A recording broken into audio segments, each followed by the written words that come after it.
Hey guys, today's story is a little different. Picture a Manhattan skyline glowing gold at dusk, the air still against the glass walls of a penthouse. I earned one hard deal at a time, and the quiet chill that crept in the moment my brother stepped back into our lives. I thought blood was thicker than ambition, that family meant loyalty. But I was wrong. One dinner, one request, and everything I built became a bargaining chip for someone else's redemption arc. My name is Marcus Hale. I'm 35, a real estate developer who turned grit and insomnia into a life my younger self couldn't dream of. And if you think karma's slow, wait until you hear this. So, before you get pulled in, take a second to like this video and subscribe, but only if you actually believe that betrayal always comes back around. Drop a comment, where are you watching from, and have you ever had someone you trusted stab you in the back? Now sit back, let the room go quiet, and let me tell you how it really went down. The skyline always looked different from up here. Not just beautiful earned. It was a November evening, the city humming in that familiar low, distant roar, and I was exactly where I thought I'd belong. Top floor, floor-to-ceiling windows, espresso leather furniture, and a marble kitchen that still smelled faintly of fresh basil from the risotto I made myself. That penthouse wasn't an address, it was proof that I had made it. That every compromise, every broken relationship, every weekend I spent working instead of breathing was worth it. Then came Daniel. He didn't call ahead. He didn't text. He just showed up at Sunday dinner, like he hadn't been absent for 3 years. My mother screamed pure joy. My father grinned, pride swelling in his chest like Daniel had just returned from war. And me? I sat at the table like a prop no longer in use. Daniel had always been golden. Not talented, just shiny. He had a way of charming people so fast they didn't notice he never delivered. 4 years younger, high school dropout, trust fund parasite turned world traveler. He'd spent the last few years drifting through Europe, sometimes South America, supposedly working on creative projects. I never saw a single finished one. But none of that mattered. Not to them. My mom doted like he'd come back from exile. "You look so thin, honey," she said, touching his face like it was made of glass. My dad opened a bottle of wine I had brought and poured the first glass for Daniel. And in that moment, I realized the hierarchy hadn't changed. I was still the support beam, and he was the chandelier. That dinner was the beginning. I remember sitting there, listening to him talk about wanting to build something real in New York. "I think I'm ready to take on some serious responsibility," he said, looking at me like I was supposed to nod and clap. I didn't. I raised my glass, sipped, and said nothing. But in my chest, something shifted, tightened. Later that week, he came by the penthouse. I hadn't invited him. He said he was in the area. He walked through the place slowly, like he was studying it, already fitting his life into its corners. He complimented the view, joked about how cozy it felt, and paused by the wall of awards and project plaques I'd collected. "You really went all in," he said, not quite admiration, not quite envy. Just observation. Then came the call. 2 days later. My mom. Her voice was warm. Too warm. "We were thinking," she said, "Daniel could use a soft landing. Just while he gets settled." I knew what was coming, but I let her finish. "He needs stability, Marcus. Maybe your place. You have the space. It's temporary." She said it like she was asking me to loan someone an umbrella. My silence stretched long enough for her to add, "It's family. You understand." I laughed. Quiet, short, bitter. "You're asking me to give him my penthouse," I said. There was a pause, like she didn't think I'd say it out loud. "Not give. Just share." For a time. I didn't argue. I didn't yell. I just let the air sit still on the line. I told her I'd think about it. Then I hung up and stared out at the skyline again, but it felt different now, less like a trophy and more like a target. That night I walked through my apartment, every surface suddenly fragile. The rug I'd picked in Florence, the Japanese sculpture I'd saved 6 months for, even the espresso machine, all felt like they were already being inventoried by someone else. Like I'd been written out of my own story, and no one even bothered to warn me. The next morning, I found Daniel's scarf on my entry bench. I hadn't seen him since the visit. He must have left it intentionally. Marking territory. A gesture that said, "I've already been here. This place knows me now." And just like that, the line was drawn. They weren't asking me to share. They were setting the stage to take. They asked? I laughed. It was supposed to be just another Sunday dinner. Same roast, same wine, same strained conversation between courses. But this time, the air tasted off too sweet, too rehearsed. My parents were too cheerful. Daniel, too quiet. And I knew. I knew the moment my mother placed her hand on mine and said, "We need to talk." I don't remember what dish was on the table. Just the way my father's fork rested perfectly across his plate, like a gavel waiting to drop. The kind of silence that precedes a storm you've felt building for weeks. Then she said it. "We want you to give the penthouse to Daniel. Not lend. Not share. Give." My laugh came out sharp. It wasn't dramatic. It was honest. The kind of laugh that bubbles up when someone's joke hits just on the edge of cruelty, except they're not joking. "You're serious?" I asked. My father's lips pressed into a line. "It's not about ownership, Marcus. It's about fairness." "Fairness?" I said, my voice steady. "You want fairness?" "He's starting over," my mom offered, as though that explained everything. "He needs a foundation." "You mean my foundation?" Daniel sat there, eyes low, spinning his wine glass by the stem. He didn't speak. He didn't have to. His silence was complicity. And I realized that it wasn't just their idea. He knew. He'd agreed. Maybe even asked? The table didn't erupt. No one raised their voice. That would have been too honest. Instead, it was all wrapped in the ribbon of family, like that word still meant the same to them as it did to me. "You already have so much," my dad said. "It wouldn't kill you to help your brother." I leaned back, letting the weight of the betrayal settle in my chest like wet cement. "You think I don't help?" I said. "I've paid your mortgage more times than I can count. I helped Lila with college. I got Daniel out of debt twice. And now you're telling me that's not enough?" "It's different now," my mother said. "He's serious this time. He's grown up." "He's grown up?" I repeated. "He's 30. No job. No savings. No plan. He's your brother." The words hit like a slap. Not because of what they meant, but because of what they used to mean. I pushed my chair back, slow and deliberate. "No," I said. Just one word. Not dramatic. Not angry. Just final. My father blinked. My mother paled. "Daniel?" He finally looked up. There was no gratitude in his face. No remorse. Just expectation curdling into confusion. I stood, buttoned my coat, and walked out. They didn't follow me. That was the second betrayal. The first was asking. The second was letting me go. Back at my place, I stared at the walls like they might close in on me. The apartment felt hollow, even with all its shine. I sat on the edge of my bed and thought about every step it took to get here, sleeping in my car during grad school, working 2 jobs while flipping low-end units in Queens just to scrape together a down payment.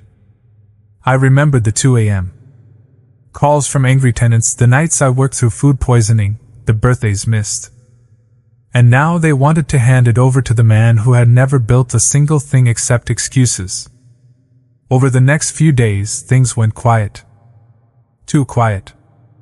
No apology. No follow-up. Then, one by one, I started noticing shifts. My mother stopped responding to texts. My father canceled our lunch. Daniel, of course, ghosted me entirely. I reached out to Lil-Amy's sister. She was never close to Daniel, always walked a strange line between loyalty and self-preservation. "You know this is insane, right?" I said. She paused. "Mom said you were being selfish." That word again. Selfish. It echoed in my head like a fire alarm in an empty building. And something in me snapped. This wasn't about space. Or Daniel. Or fairness. It was about control. They'd tolerated my independence for as long as it suited them. But now, with Daniel back, they had a chance to restore the old order, the golden boy on the throne, the loyal son silenced in the corner.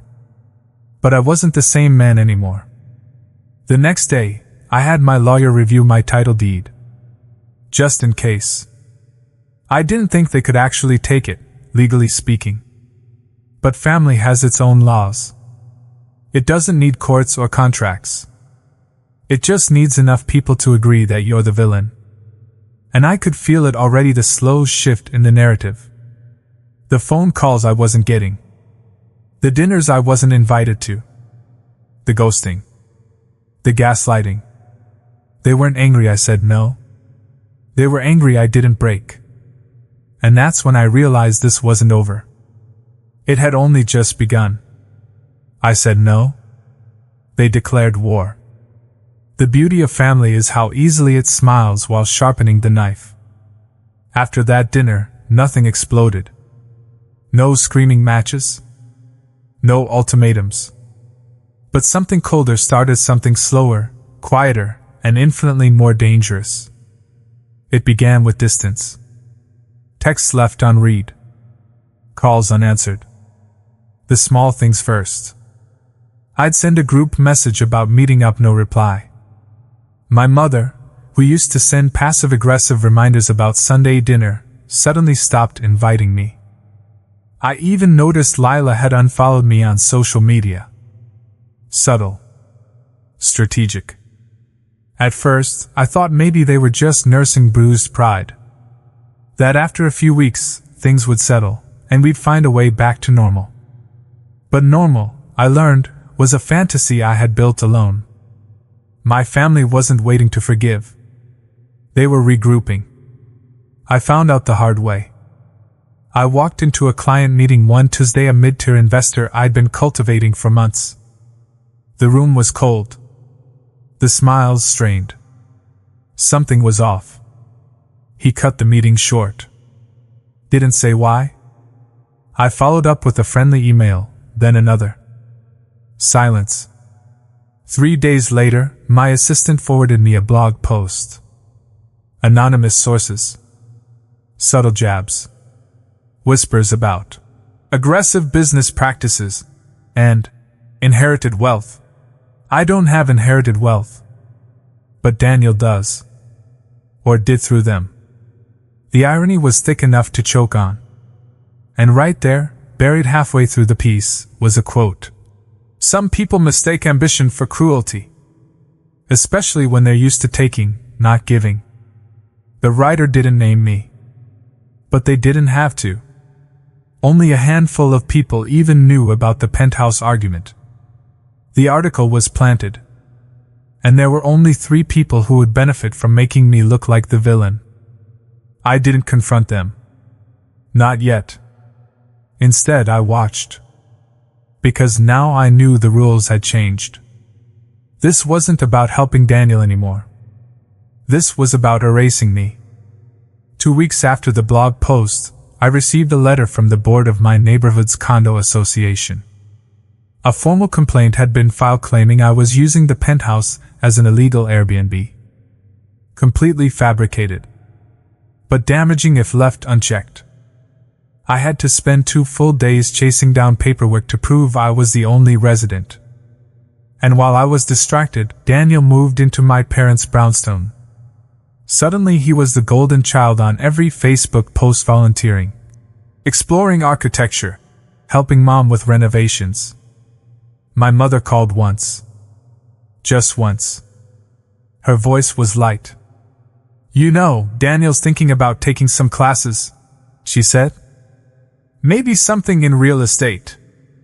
I let the silence answer for me. Then she said it. The sentence that still echoes. "If you won't support him, we will." They'd made their choice. They were done asking.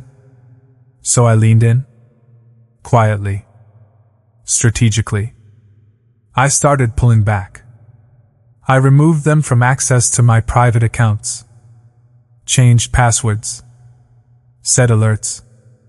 I called my financial advisor and asked him to quietly audit any joint holdings we might have forgotten, old savings bonds, shared properties. I wasn't looking for drama. I was checking for sabotage. And I found something. 6 months earlier, my father had asked me to co-sign a renovation loan on their vacation house in Montauk. I'd done it, trusting the amount was minimal. Turns out it wasn't. They'd refinanced twice. And Daniel's name had been added as a co-beneficiary without my consent. The paper trail was fuzzy, but legal. Barely. I was livid. But not surprised.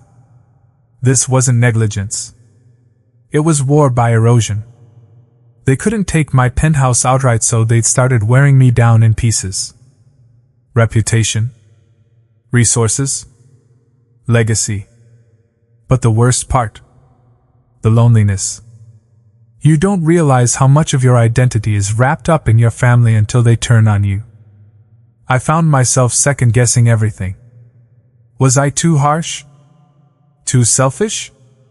Had I missed something in Daniel's eyes that night, some sign of sincerity? I ran through every interaction like a detective with too few clues and too many suspects. But no matter how I spun it, the truth sat stubborn in my chest. They didn't just want me to share. They wanted me to surrender. One night, I stood in the penthouse's living room, city lights stretching out beyond the glass, and realized I hadn't invited anyone over in weeks. My circle had shrunk, thinned out. Friends caught in the crossfire had gone quiet. Some believed the narrative. Others didn't want to choose sides. And that's what betrayal does. It doesn't just break trust, it isolates you in the wreckage of what you thought was home. But isolation can do something else, too. It can sharpen your vision. I started to see the patterns. The ways they moved. The pressure points. The fact that they weren't just trying to take from me, they were trying to replace me. Daniel in real estate. My mother talking legacy. My father making quiet moves behind bank walls. They were building a future without me. So I started building something of my own. Sabotage in a smile. I used to believe betrayal came loud, shouting matches, slammed doors, courtroom drama. But real betrayal? It walks in on soft feet. Smiles in your face. Hugs you on the way out, and steals the keys while you're still watching the door close. That's how my mother did it. After the co-signing discovery, I went quiet. I didn't confront anyone, didn't rage or accuse. Instead, I took inventory of every file, every favor, every email I'd ever sent them. You don't realize how much of your life you've handed over until you start pulling it back. Bank accounts, insurance policies, even my company's emergency contact form still listed my father. I changed it all. I thought I was closing the gates. But the breach had already happened. It started small. My company's biggest mid-rise development, a 32-unit project in Soho, hit a snag. A city inspector flagged an issue with the materials. Claimed our suppliers' licenses were outdated. I checked myself. Everything was in order. But somehow, a different set of files had been submitted to the zoning office. Wrong dates. Missing stamps. Sabotage.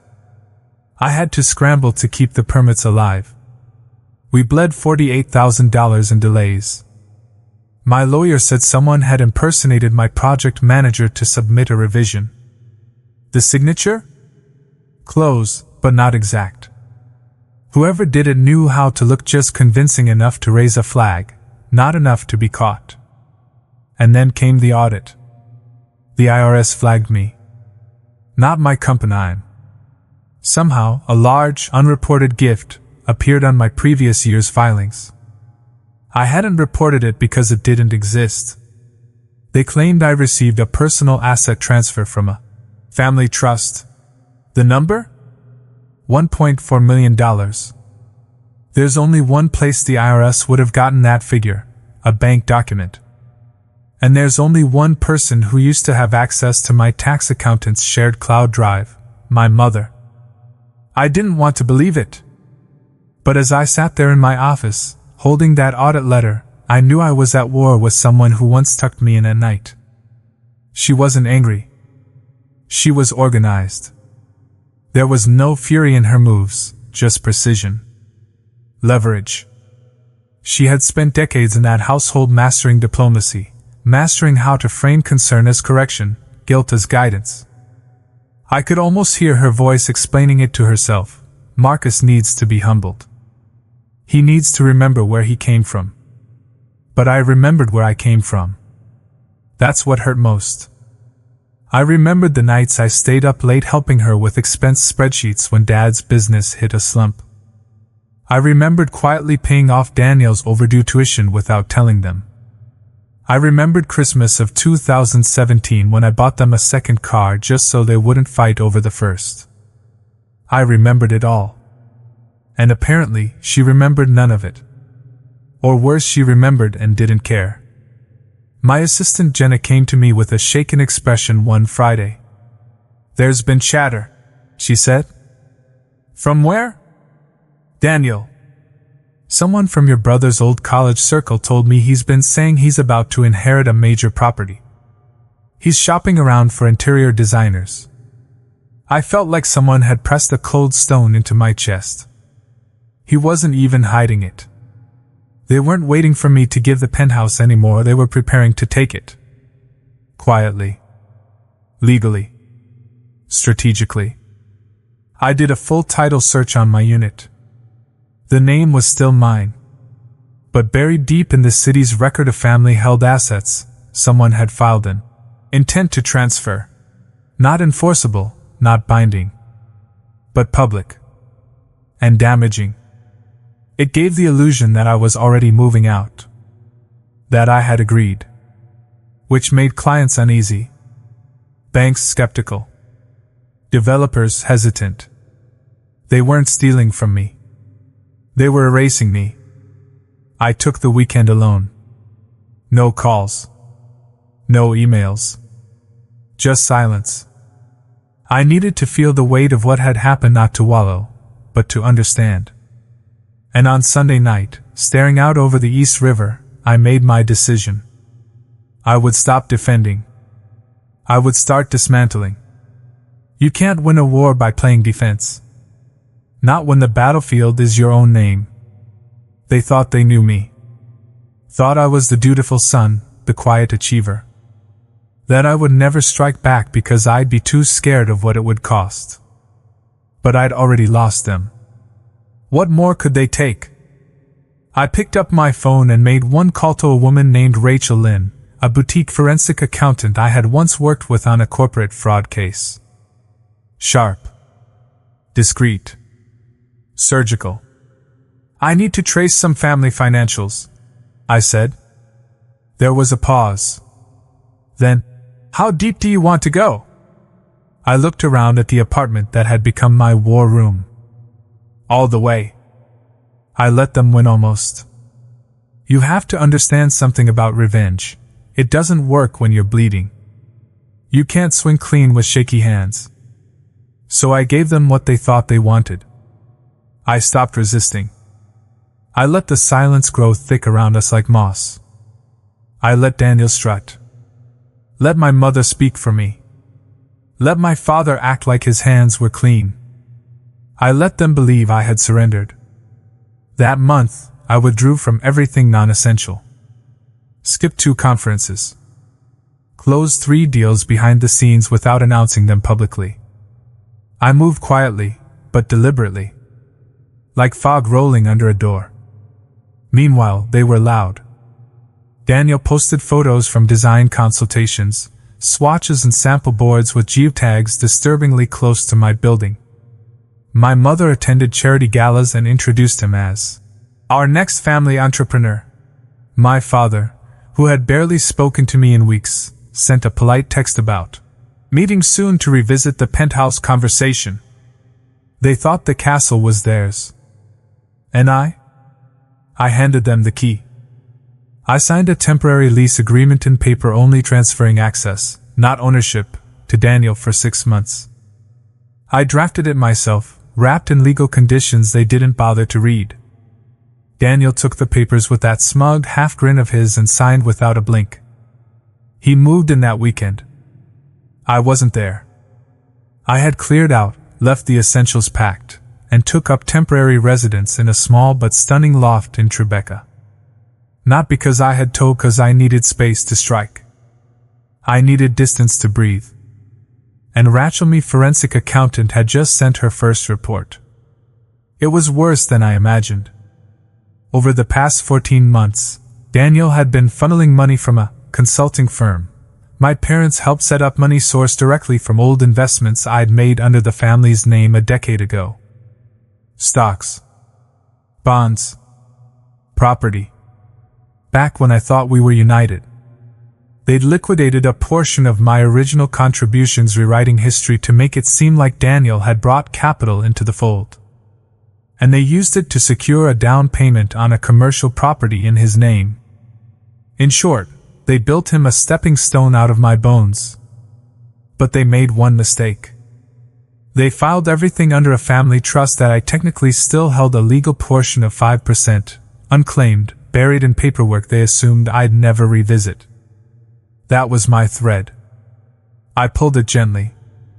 First, I contacted 2 of my clients' quiet investors I'd worked with for years and invited them to a private dinner. I didn't trash Daniel or my parents. I simply laid out facts. Showed them how closely Daniel's name was now linked to a pending IRS audit. Demonstrated the financial fog that had begun forming around our family name. In real estate, reputation isn't part of the deal, it is the deal. One of the investors, Mr. Bellamy, folded his napkin and looked me square in the eye. Are you preparing to distance yourself officially? I already have, I said. Within a week, word spread. Daniel's name started making brokers flinch.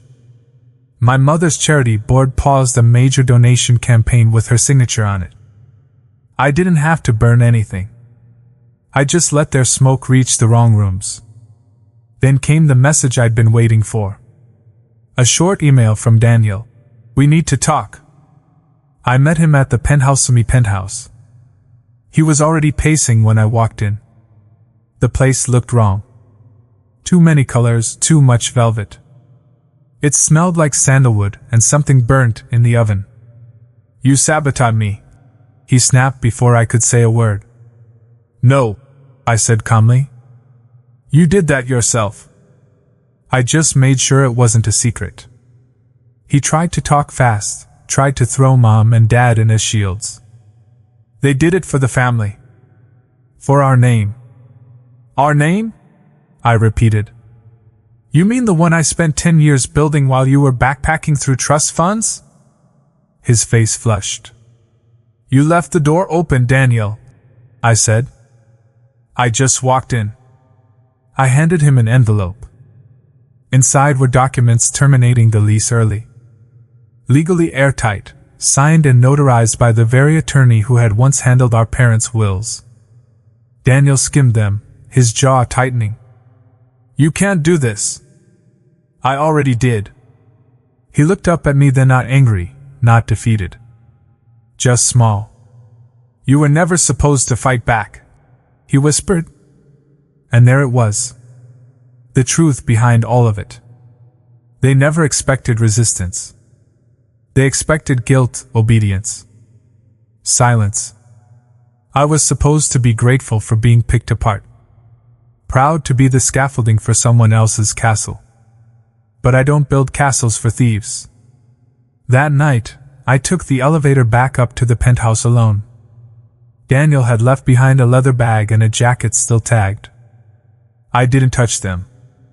I just stood by the window, the city pulsing beneath me, and realized I wasn't angry anymore. I was ready. Ready to finish it. By the time my family realized what I had done, the damage was already complete. And I say damage the way they said it to me, like it was a crack in the ceiling, something cosmetic. But they hadn't just cracked the foundation. They built the whole house on rot. All I did was shine a light on it. Daniel moved out of the penthouse 2 days after receiving the legal termination notice. He didn't fight it. He didn't dare. His tail wasn't just tucked at it, had vanished. The move was quiet, no family send-off this time, just a service elevator and a van filled with the velvet furniture he'd squeezed into my space like he was playing rich. I was back in the penthouse by the following week. It felt sterile. Like someone had borrowed my skin and tried to wear it. But it was mine again. Slowly, I restored what mattered me: grandfather's watch on the shelf, the framed zoning map of my first flipped property, the scent of black coffee instead of synthetic cologne. But this wasn't about taking back space. This was about finishing the war. Rachel, my forensic accountant, delivered the final dossier. Tidy, damning. Inside, a full timeline of Daniel's shell companies, bank transfers from the family trust to accounts in his name, false consulting invoices, and even donations made under my parents' charitable arm that never arrived at the listed foundations. One check had been written to an animal rescue that didn't even exist. "I can forward this to the DA," Rachel said. "No," I told her. "Let them collapse under their own weight." We didn't need handcuffs. We needed consequences. Instead, I sent copies discreetly, selectively to the places that mattered. A philanthropic board that my mother chaired. A real estate investors circle that had been sniffing around Daniel. And one particular journalist who had written that anonymous smear piece about me months back. I sent it all, along with a single-line email. "Here's the story you missed." Then I sat back and watched the machine eat itself. The journalist published a follow-up. Not an apology, those never come. But a quiet redirection. Emerging developer Daniel Hale under scrutiny after reports of financial irregularities. It was the kind of headline that investors read twice. The kind that follows your name around like bad breath. Within a week, Daniel lost the private funding he'd secured for a supposed co-living project in Brooklyn. The nonprofit he fronted, a fake arts mentorship program, was flagged for audit. And my mother was politely removed from the board of a foundation she'd spent years climbing. They didn't fire her. They just postponed her continued involvement. That stung more. My father tried to reach out. He sent an email that began with, "We've made mistakes," and ended with, "Let's sit down and talk this through." I didn't reply. There was nothing left to talk through. They didn't break my heart. They tried to sell it. I didn't need revenge. I just needed air. Still, I gave myself one final act, not petty, not cruel, but poetic. I hosted a private event at the Penthouse. Just 15 people, close friends, respected clients, and one man who had once told me I was too emotionally involved to ever be a serious leader. That night, I showed them the newest model for a zero-energy mid-rise we were breaking ground on. My team had built it from scratch, no family help, no shared capital. I raised my glass that night and said simply, "Sometimes the cleanest fire burns from the inside out." Lila texted me after. You burned it all down. I didn't reply. Because I didn't burn it. They built the funeral pyre. I just stepped away before it went up in flames. Weeks passed. The family dinner tradition never resumed. My parents' house sat dark on Sundays. Daniel faded from the city's rumor mill. Whatever future they had tried to forge for him had turned to sand. And me? I was rebuilding quietly, steadily. I focused on my next project, signed 2 new partnership deals, and launched a mentorship initiative for first-gen real estate professionals. Not out of spite. Out of clarity. One evening, I visited my parents' home. I didn't tell anyone. I just stood across the street, watching the lights flicker inside like ghosts had taken up residence. I thought about how many birthdays I had spent under that roof. How many times I believed that success would finally earn their respect. I was wrong. But sometimes, failure is the best filter. The next morning, I boxed up the last remnants of their presents from my apartment, old photos, a watch my father gave me, a set of monogrammed coasters my mother once insisted I display in the guest room. I didn't throw them away. I didn't burn them. I just stored them in the basement, where old stories belong. Because the truth is, I didn't need them anymore. I had built my own name. And finally, I had built it alone. I don't share this story for revenge. I share it because someone out there maybe is sitting in silence, wondering why the people who were supposed to protect you turned out to be the ones who tried to take everything from you. Wondering if walking away from blood means walking away from who you are. It doesn't. If anything, it's the first step toward becoming who you're meant to be. When my family asked me to give up the home I built, they weren't asking for support, they were demanding submission. And when I said no, they didn't hear defiance. They heard betrayal. Because in their world, love is conditional. Loyalty is a leash. And success that isn't shared on their terms is a threat. But in the aftermath, after the lies, the isolation, the sabotage, I found something I never expected: peace. Not the kind that comes from winning, but the kind that comes from knowing you didn't break, knowing you didn't stoop, knowing you didn't have to scream to be heard. I still walk through that penthouse every morning. The light spills in differently now. Not warmer, not colder, just clearer. It no longer feels like a monument to pain or proof of survival. It feels like freedom. So if you're wondering whether it's worth standing your ground, whether losing family is too high a price for self-respect, ask yourself this. What's the point of love if it costs you your name? Because sometimes the greatest act of loyalty is walking away. And if you're still standing, still breathing, still choosing your own voice, then you haven't lost. You've already won.